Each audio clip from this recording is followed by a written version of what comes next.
Part of our enterprise features that comes standard is health monitoring.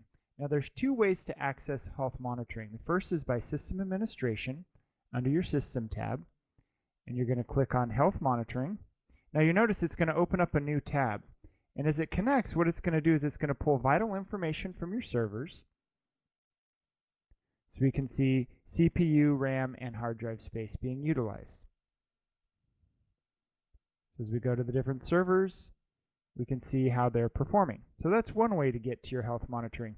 The other is just a simple drag and drop of the servers that you're connected to, and it will provide you with real-time analytics of what's happening on your server.